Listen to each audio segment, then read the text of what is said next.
안녕하세요, 여러분. 우리가 지금 10장 밴드패스 바이너리 모듈레이션을 보고 있고요. 그래서 지난 시간에는 우리가 바이너리 앰플리튜드 시프트 킹 방식, 그래서 BASK 방식에 대해서 우리가 설명을 했습니다. 거기에 대해서 공부를 했고요. 오늘은 10장에서 이제 두 번째 모듈레이션 방법이죠. 그래서 프리퀀시 시프트 킹, 그래서 주파수를 갖다가 변동해서 우리가 디지털 커뮤니케이션을 하는 방식을 바이너리 방식을 우리가 공부해 보도록 하겠습니다. 그래서 두 번째 방식 우리가 바이너리 프리퀀시 시프트 킹이고요. 그래서 우리가 주파수 지난번에 앰플리튜드 시프트 킹에서는 우리가 앰플리튜드를 갖다가 두 가지로 1과 0으로 바꿔가지고 그래서 ON을 하거나 아니면 아예 오프를 하거나 그래서 A를 보내거나 0을 보내거나 하는 식으로 우리가 디지털 모듈레이션을 했었다면 이제 프리퀀시 시프트 킹 방식에서는 주파수 대역을 변화시켜서 우리가 전송을 하게 됩니다. 그래서 주파수를 변화시켜서 우리가 보내지는 송신 시그널을 ST라고 했을 때 우리가 S1T를 우리가 A 코사인의 2파이 F1C F1이라고 우리가 하고요. FC 값을 우리가 F1이라고 하고요. 그래서 첫 번째 보내는 시그널에 대해서는 우리가 F1이라는 주파수의 캐리어 주파수에 시그널을 실어서 보내는 방식을 사용하고요. 그리고 두 번째 시그널에 대해서는 우리가 F2라는 캐리어 주파수를 실어서 보내는 방식으로 모듈레이션을 하게 됩니다. 결과적으로는 우리가 이 방식은 주파수를 다르게 하기 때문에 신호를 생성하기 굉장히 편하고요. 그리고 디텍션하기도 편한 장점이 있습니다. 그래서 프리퀀시 시프트 킹 방식은 간단하고 그다음에 간단한데 우리가 신호를 갖다 제너레이션 하는 것 자체가 간단하고요. 제너레이트하기 간단하고 그리고 또 디텍션도 쉽습니다.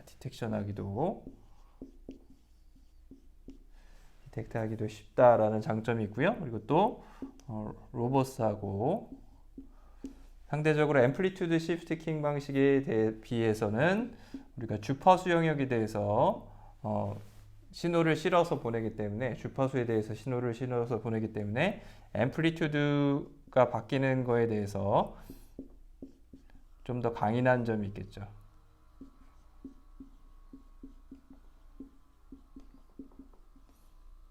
우리가 앰플리튜드가 이렇게 바뀌는 플럭추에이션에 대해서 좀 더 강인한 면모를 가지고 있다는 것이 바이너리 프리퀀시 시프트 킹의 장점이라고 할 수가 있습니다. 그래서 우리가 프리퀀시 시프트 킹을 우리가 생각을 해보면요. 결과적으로 우리가 어떤 시간 t에 대해서 1101 시그널을 보낸다.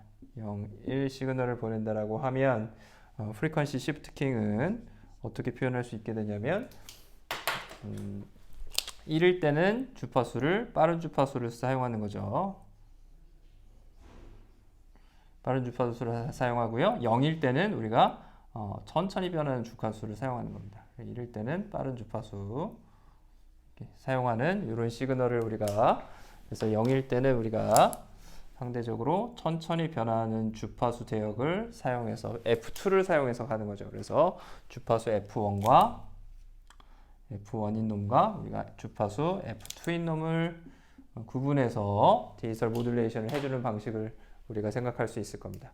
이 프리퀀시 시프트 킹 방식은 결과적으로 우리가 어떻게 생각할 수 있냐면 앰플리튜드 시프트 킹 방식을 두 가지를 채용하는 거라고 우리가 생각할 수 있을 거예요. 그래서 주파수를 다른 앰플리튜드 시프트 킹을 생각할 수가 있어요. 그래서 앰플리튜드 시프트 킹에서 1101에서 우리가 이쪽 부분 F1 부분을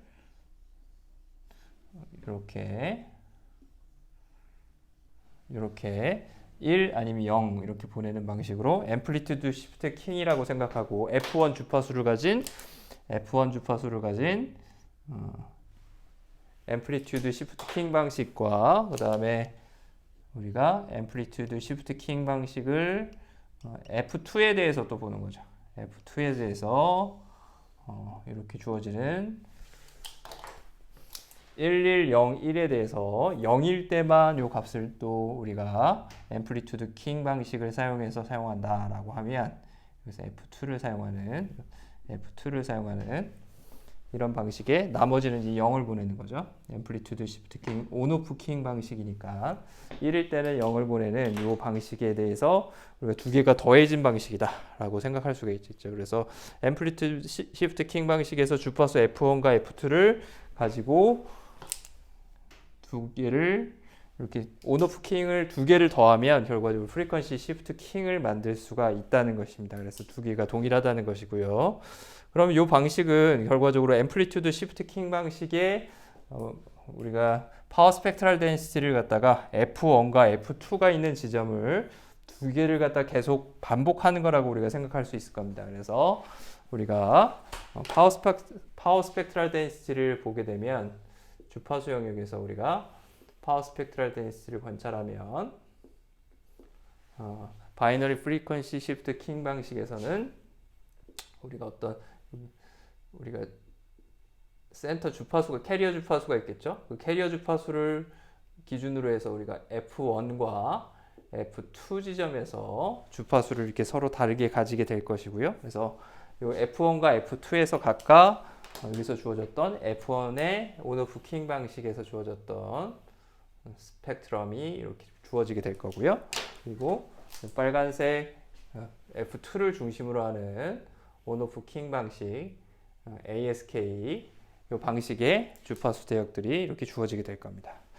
결과적으로 전체 밴드위스는 어떻게 우리가 구할 수 있을까요? 전체 밴드위스는 여기서 이렇게 널링되는 포인트를 기준으로 해서 우리가 본다고 했었죠. 그래서 첫 번째 메인 로브들이 가지고 0을 지나가는 0을 갖다 통과하는 이런 부분들에 대해서 우리가 이걸 밴드위스라고 정의를 하면 이 밴드위스는 결국에 어떻게 되죠? F1에서 F2를 뺀 다음에 여기서부터 여기까지 F1에서부터 이 지점까지 우리가 밴드위스가 결과적으로 TB분의 1이라고 얘기를 했었어요. 그래서 F1에서 F2까지 빼주고 그 다음에 요 부분이 결국 TB분의 1이니까 그게 두 개가 있죠. 그래서 TB분의 1이 두 개 있어서 이렇게 밴드위스를 이렇게 우리가 설정을 할 수가 있을 겁니다. 그래서 프리퀀시 시프트 킹은 이렇게 요거 하나가 앰플리튜드 시프트 킹 방식의 파워 스펙트럴 덴시티였죠. 여기서 온오프 킹 방식, 즉 ASK 방식은 여기서 요 가운데 센터 프리퀀시에서 각각의 F1, F2에서 이런 임펄스 파워 스펙트럴 덴시티를 갖는다는 특징도 가지고 있었죠. 그래서 이런 방식의 이런 형태의 결과적으로 파워 스펙트럴 덴시티를 가지는 모양으로 주어지게 될 겁니다. 그래서 밴드위스가 이렇게 주어진다라고 기억을 해두시면 될 것 같고요. 그러면 이 프리퀀시 시프트 킹을 어떻게 시그널을 만들어내느냐? 그래서 FSK의 시그널링을 어떻게 하느냐? 시그널링 제너레이션에 대해서 우리가 살펴보도록 하겠습니다. 그래서 첫 번째 방식은 두 가지 방식이 있을 수 있는데요. 첫 번째 방식은 우리가 스위칭을 이용하는 거예요. 간단하게 프리퀀시를 바꿔주는 스위칭을 이용해주는 방식이 있습니다. 그래서 스위칭 방식이 있고요. 스위칭을 이용해서 두 개의 오실레이터를 서로 바꿔주는 거죠.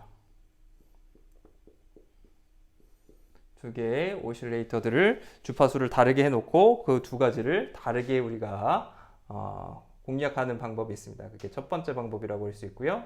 그래서 우리가 코사인의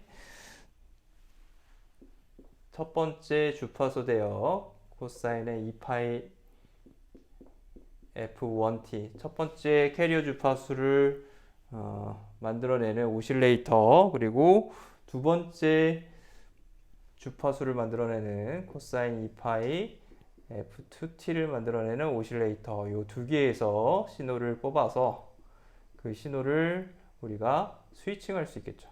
이렇게 스위칭하는 스위치를 가지고 이런 스위치 구조를 가지고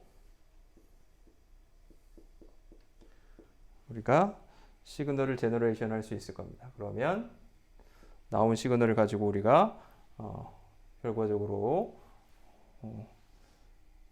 프리퀀시 시프트 킹 방식을 사용할 수 있겠죠. 이때 이 스위치를 제어하기 위해서는 데이터가 필요하게 될 거고요. 이 데이터는 11, 01 이런 식으로 어떤 데이터가 들어갈 때 온오프 킹 방식이 들어가겠죠. 온오프 킹 방식의 이런 데이터 라인 코딩된 데이터들을 우리가 기준으로 해서 스위치를 동작시키면 결과적으로 나오는 시그널이 어떻게 주어지는 거예요? 1, 1, 0, 1에 대해서 이렇게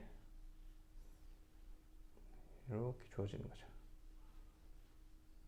이렇게 0일 때, 1일 때 이런 주파수를 갖다 F1, F2 이렇게 다르게 주어져서 동작하는 페이즈 시프트 킹 방식의 시그널링을 제너레이션을 할 수가 있게 됩니다. 두 번째 방식은 우리가 이렇게 두 개의 오실레이터를 사용하는 방식이 아니라 이번에는 오실레이터 데이터 시그널을 보내는데요. 볼티지를 기준으로 해서 우리가 이 오실레이터를 제어를 할 수가 있는 서킷이 있죠. 그래서 우리가 VCO라고 얘기를 했습니다. 그래서 볼티지 컨트롤 우리가 오실레이터라고 얘기했고요. 줄여서 VCO라는 회로를 가지고 이 회로를 기준으로 해서 데이터를 1101 이렇게 동작시켰을 때 이런 데이터를 입력 신호를 기반으로 해서 볼티지를 주고 그걸 기반으로 해서 VCO를 동작시키는 거죠. VCO를 동작시켜서 그 동작시키는 주파수에 따라서 결과적으로 주파수가 다르게 동작하기 때문에 1101 그래서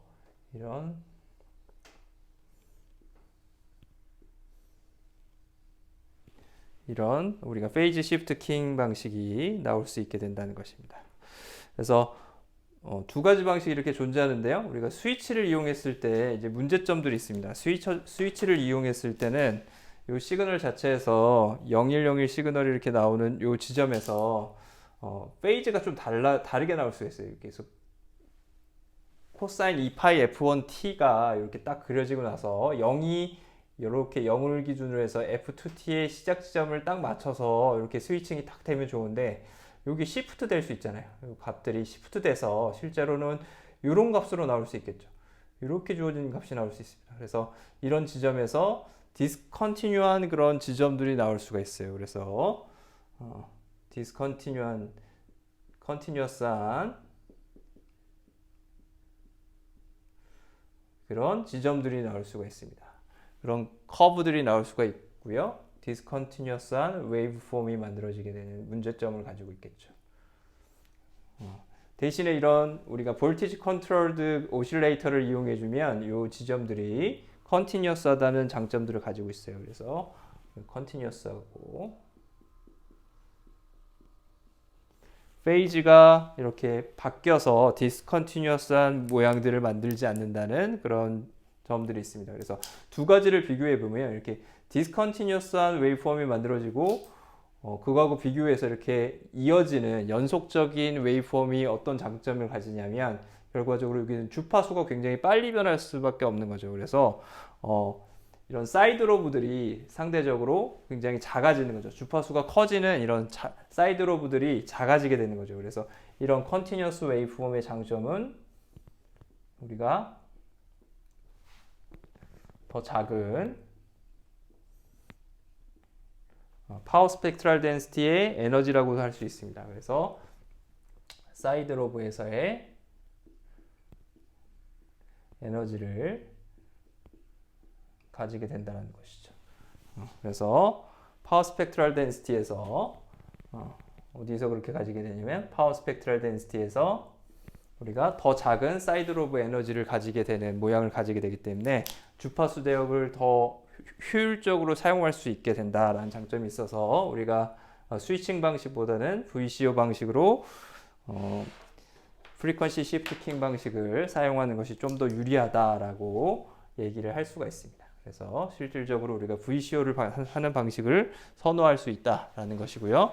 자, 그럼 계속해서 프리퀀시 시프트 킹은 이렇게 신호를 만들어내는데 그러면 디텍션, 디모듈레이션은 어떻게 하는지 우리가 이제 살펴보도록 하겠습니다.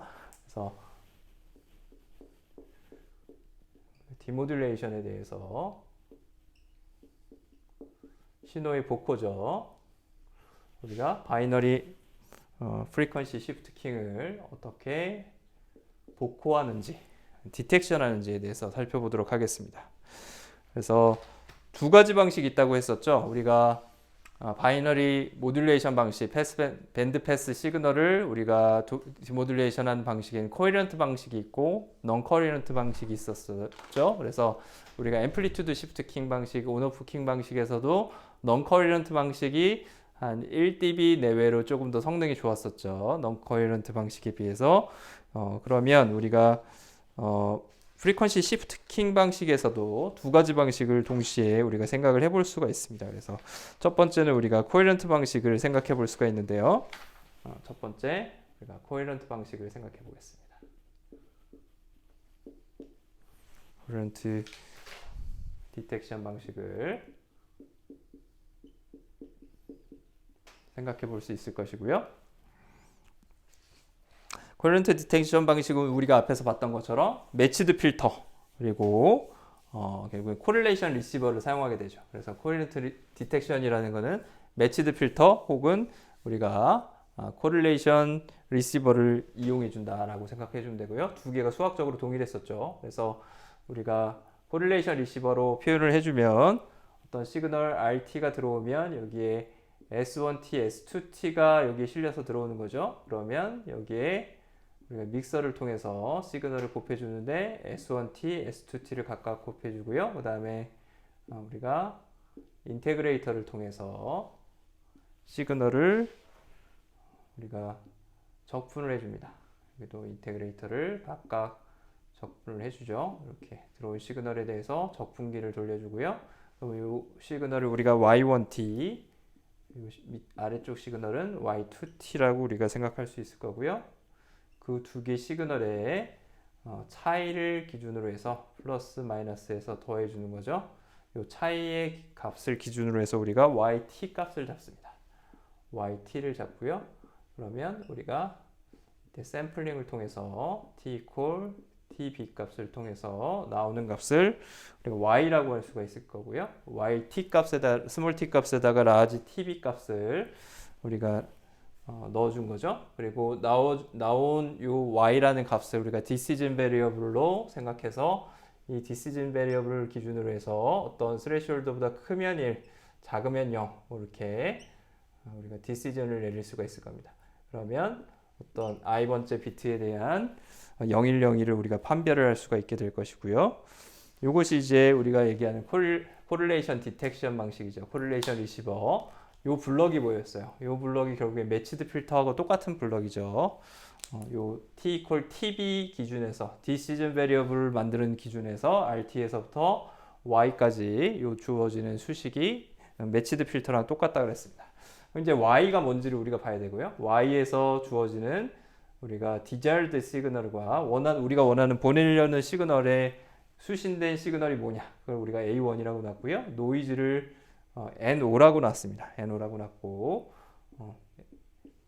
이렇게 주어지게 되겠죠. 1을 보냈을 때는 이렇게 그리고 0을 보냈을 때는 이렇게 A2로 주어진다 라고 우리가 가정을 할 수 있을 것입니다.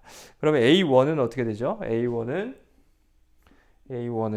우리가 0에서부터 TB까지 결국에는 S1T 그 다음에 S1T 1을 보냈을 때는 S1이 들어가게 되는 거죠. S1이 어떤 시그널로 이렇게 들어가게 되기 때문에 이 시그널은 그래서 S1T 이거의 제곱이 될 것이고요. 제곱에 DT에 그리고 여기서 Y1이 그렇게 될 것이고 S1이 들어갔을 때 두 번째 이 브랜치를 타고는 S2가 곱해진 시그널이 여기서 빼지게 되겠죠. 그래서 0에서부터 TB까지 S1T가 들어갔는데 그 시그널이 S2T랑 곱해져서 적분하고 그 시그널을 빼서 여기서 YT가 됩니다. 그 YT가 됐을 때 YT가 되고 나서 YT까지 적분해 준 거를 T 값을 우리가 TB 값을 딱 넣어준 거죠. 딱 넣어준 값이 결과적으로 이렇게 주어지게 A1으로 주어지게 될 것이고요. 이건 뭐가 되죠? 이제 S1의 제곱은 S1의 인스탄테니어스 파워고요. 그걸 0에서부터 TB까지 적분해 준 걸 우리가 E1이라고 적분했죠. 첫 번째 시그널에 0에서부터 tb, 여기선 당연히 이 t 값은 어디서부터 어디까지라는 조건이 있는 거예요. t 값은 0에서부터 tb까지라는 조건을 항상 가지고 있다 그랬죠. 그래서 S1t가 첫 번째 시그널을 보낼 때 1이라는 시그널을 보내기 위해서 S1t를 보낼 때 에너지 E1이라고 정의를 했었고요. 이 값을 우리가 뭐라고 정의했죠? 이 값을 우리가 감마라고 정의를 했습니다. 감마 코릴레이션 값이죠. S1과 S2의 코릴레이션 값. 다음 A2는 그럼 이제 어떻게 되는 거예요? A2는 0을 보냈을 때 S2가 들어가겠죠. S2 더하기 NO가 들어가서 NT가 들어가서 그 시그널이 S1T, S2T 곱해져서 이렇게 나온 시그널입니다. 그래서 0에서부터 TB까지 S2T 곱하기 S1T가 곱해져서 DT 요 라인으로 이렇게 Y1T가 나올 거고요. 요 뒤에 부분은 뭐예요? Y2T는 이제 뭐가 되겠어요? 0에서부터 TB까지 S2T가 들어갔을 때 S2T랑 곱해져서 제곱이 돼서 적분한 시그널이 나올 겁니다. 이 시그널은 뭐가 됩니까? 이거는 역시 마찬가지로 감마로 정의되는 값이었고요. 이 값은 뭐죠? S2T의 빛에너지, 하나의 0을 보낼 때 에너지죠. 그래서 우리가 그걸 E2라고 정의를 할 수 있었어요. 그래서 E2라고 정의를 했습니다. 자, 그러면 여기서 우리가 확인할 수 있는 건 여기서 확인할 수 있는 거는 빛 에너지는 우리가 어떻게 정의되는 거죠? 빛 에너지는 E1과 E2를 평균을 낸 거예요. E1, E2의 평균이니까 지금 E1, E2가 어떻게 되죠? E1, E2가 요 에너지와 요 에너지는 어떻게 주어지죠? 두 개가 같죠. 주기가 같고요. 우리가 한 주기가 아니라 요 하나의 시그널 0에서부터 TB까지 코사인 웨이브 하나를 갖다가 에너지를 구하면 어떻게 되죠? 요 매그니튜드, 앰플리튜드가 지금 A로 주어져 있으니까 A 제곱에다가 그 구간의 길이가 얼마죠? 0에서부터 TB까지 곱해준 다음에 2분의 1을 해주면 된다 했습니다. 그게 E1, E2의 값이고요. 그래서 두 개의 값이 각각 같았어요. 이 값이 E1, E2로 각각 같다는 걸 E1, E2가 둘 다 이렇게 주어지는 걸 우리가 확인을 했죠. 그래서 E1, E2 모두 우리가 2분의 1의 A제곱 TB 값으로 주어진다라는 것을 우리가 확인했고요. 그래서 이 B 값도 역시 2분의 1의 A제곱 TB 값이 되는 것을 우리가 확인할 수가 있습니다. 그리고 감마 값은 이제 어떻게 주어집니까? 이 감마 값도 이제 구해봐야 되는데, 이 감마 값은 우리가 감마 값은 0에서부터 여기 TB까지 우리가 S1하고 S2하고의 곱으로 생각할 수 있어요. 그러면 A 코사인의 2파이 F1T하고 곱하기 A 코사인의 2파이 F2T 이렇게 주어지겠죠? DT 이렇게 되는 수식이 주어질 거고요. 그럼 이걸 계산을 해주면 어떻게 되나요? 여기 계산해주면 A제곱이 밖으로 나오고요. A제곱이 나오고요. 코사인 곱해진 수식이니까 우리가 2분의 1의 코사인 차, 그리고 차이, 그리고 합 이렇게 우리가 구할 수가 있을 겁니다. 그래서 2분의 1의 인테그랄 0에서부터 TB까지 코사인의 2파이의 F1T에서 F2T 뺀 거. 그래서 F1 F2T 이렇게 되고요. 그 다음 플러스의 코사인의 플러스 된 거. 이렇게 생각할 수 있겠죠. 코사인의 2파이의 F1 플러스 F2 T dt 이렇게 우리가 정리를 할 수가 있을 겁니다. 그래서 삼각함수 공식으로 우리가 이렇게 차이로 표현을 해줄 수가 있게 될 겁니다. 자, 그러면 이게 언제 우리가 감마값을 생각할 수 있을까요? 이 감마값은 이제 어떻게 될까요? 이 감마값이 자세히 들여다보면 이 감마값이 크면 우리가 결과적으로는 같은 쪽 방향으로 있는 거잖아요, 신호가. 그래서 이 값이 마이너스 값으로 작아지거나 아니면 0으로 가까이 가는 것이 유리한데요. 이 값에서 보면 결과적으로 이 값이 마이너스가 되는 것이 아니라 이 값은 0으로 가까이 가는 것이 가장 작아지는 값이라는 걸 우리가 관측을 좀 할 수가 있어요. 그래서 일단은 0이 되면 좋겠다라고 생각할 수 있는데, 물론 마이너스 값이 될 수 있습니다. 마이너스 값이 될 수도 있고요. 그래서 0이 될 때는 뭐 언제냐 우리가 살펴보면 만약에 우리가 이 F1, F2 값이 F1-F2의 절대값이 이 값이 TB분의 1, 즉 이 TB를 한 주기로 하는 그거의 그 주파수에 비해서 굉장히 크다라고 하면 이 값은 0으로 가까이 갈 것이고요. 그리고 또 마찬가지로 F1 플러스 F2도 마찬가지죠. 그래서 이 값이 TB분의 1이거나 아니면 2TB분의 n하고 만약에 같아진다라고 하면 굉장히 이 값이 더 커지거나 또는 이 값과 같아지거나 하면 그러면 우리가 감마 값이 0으로 된다는 것을 우리가 확인을 할 수가 있어요. 그래서 이런 경우에는 우리가 두 개의 시그널이 S1T하고 S2T가 감마가 0이니까 오소고널한 시그널 셋이 되겠죠. 우리가 앞에서 배웠었죠. 감마 값에 따라서 바이너리 모듈레이션 값이 그 값에 우리가 Q 펑션 형태의 에러 프로버빌리티가 달라진다는 것을 우리가 알고 있고요.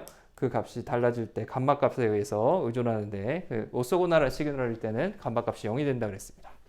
자, 이렇게 된다는 걸 이제 우리가 생각을 하고요. 그러면 계속해서 A1, A2에 대해서 이 값을 우리가 봤고요. 이제 NO 값을 봐야겠죠. A1과 A2를 관찰을 했으니까 그 다음은 이제 NO 값이 이제 가우시언 베리어블 값으로 가우시언 랜덤 베리어블로 주어질 텐데 NO가 어떤 베리언스를 가지는지 우리가 관찰하는 것이 그 다음에 우리가 해야 되는 일이었습니다. 지금 우리가 뭐 하려고 하는 거죠? 결국엔 디모듈레이션 코헤런트 디텍션을 했을 때 에러 프로버빌리티를 계산하려고 이걸 하고 있는 거죠. 그래서 NO는 여전히 가우시언이 될 거고요. 가우시언인데 어떻습니까? 어떤 가우시언입니까? NO는 여전히 우리가 0을 갖다가 평균값으로 하고 인제로고요. 그 다음에 베리언스 값을 우리가 시그마 제곱값으로 베리언스 값을 놓을 수가 있을 거고 그 시그마 제곱을 우리가 expectation NO의 제곱 이렇게 우리가 설정할 수 있을 겁니다. 그럼 NO의 제곱이라는 거는 뭘로 주어지죠? NO의 제곱은 어떻게 주어집니까? 그래서 RT가 ST 플러스 NT일 때 이 NT가 S1T, S2T와 적분해서 빼준 값이 나오겠죠. 그래서 이 값은 결과적으로는 어떻게 주어집니까?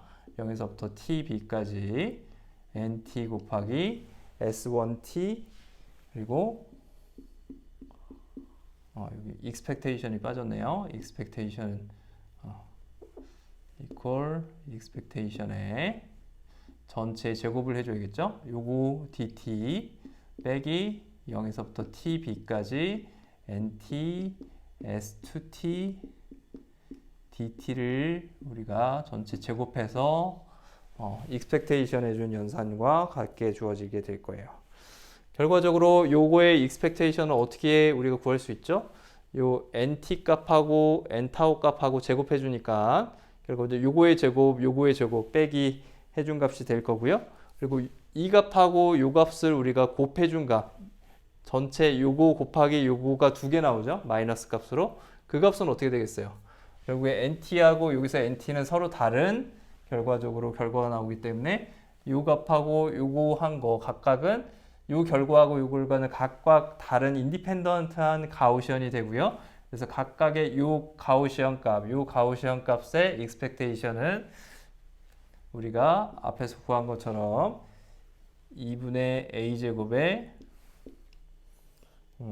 4분의 a제곱에 tb n낫이 주어졌었죠. 여기 이제 두 개가 나오게 됩니다. 결과적으로 4분의 1의 a제곱 tb의 n낫으로 각각 두 개가 주어지게 될 거예요. 그래서 결론적으로 n낫의 제곱에 우리가 expectation한 시그마 값은 2분의 1의 a제곱 TB의 n낫으로 이렇게 주어지게 됩니다. 그래서 앞에서 우리가 이런 라인을 하나만 가지고 있었던 결국에 그때는 S2T가 우리가 0으로 주어지기 때문에 그 값을 갖다 판별할 필요가 없었던 온오프 킹 방식에 비해서는 NT 값이 어떻게 되죠? NT 값이 여기 하나가 더 들어가죠. NT 값에 시그마가 하나 더 들어가서 우리가 2분의 1의 a제곱 tb n낫으로 이 값이 주어지게 됩니다. 그래서 결과적으로 우리가 decision variable을 기준으로 해서 y를 기준으로 해서 a1과 a2를 구할 수가 있었고요. a1이 뭐였죠? a1이 e1 마이너스 감마 값이었고요. 이 값은 감마 마이너스 e2였죠. e2 값으로 주어지는 e1, e2는 각각 이 b 값이었고요. 감마는 우리가 0이라고 한다고 하면 저 값에서 0이라고 한다고 하면 e1, e2는 각각 2b하고 같았고요. 그래서 2b로 우리가 마이너스 2b 이렇게 표현할 수 있었고 에타 값은 그럼 뭐가 됩니까? 이 가운데 있는 값이니까 0이 되겠죠. 0으로 주어지는 것을 우리가 확인할 수가 있습니다. 그래서 여기서 노이즈 NO의 PDF가 이 위에서 이렇게 이런 probability density 펑션을 가지기 때문에 결과적으로 A1을 보냈을 때 받아지는 Y 베리어블에 대한 랜덤 베리어블에 대한 분포도가 여기서 이렇게 만들어질 거고요. 그리고 0을 보냈을 때는 이런 분포가 만들어지게 될 겁니다. 결과적으로 우리가 얘기하는 에러라는 거는 여기서 이렇게 발생하는 거죠. 0을 보냈을 때 1로 디텍션 될 에러고요. 이거는 어떻게 구해진다 그랬죠? PB는 우리가 요 길이 여기서부터 여기까지 길이 A1에서부터 A2 사이의 요 거리를 우리가 D라고 했을 때 이거는 우리가 2분의 D를 결국엔 시그마 값으로 나눠준 값으로 우리가 생각할 수 있다고 했습니다. 그래서 이 값은 여기서 A1에서 A2 뺀 게 결과적으로 D가 될 거고요. A1, A2 빼면 결국엔 2, 2B가 되겠죠. 나오는 값은 결국엔 그래서 Q에 여기서 2EB 나누기 2로 나눠주니까 2분의 D가 우리가 결국엔 2B가 될 거고요. 2B를 우리가 시그마로 나눠줘야 되는데 시그마 값은 어떻게 주어집니까? 2분의 1의 A제곱 TB N나 이렇게 주어지는데 요거는 2B하고 어떤 관계가 있죠? 2B가 2분의 1의 A제곱 TB였으니까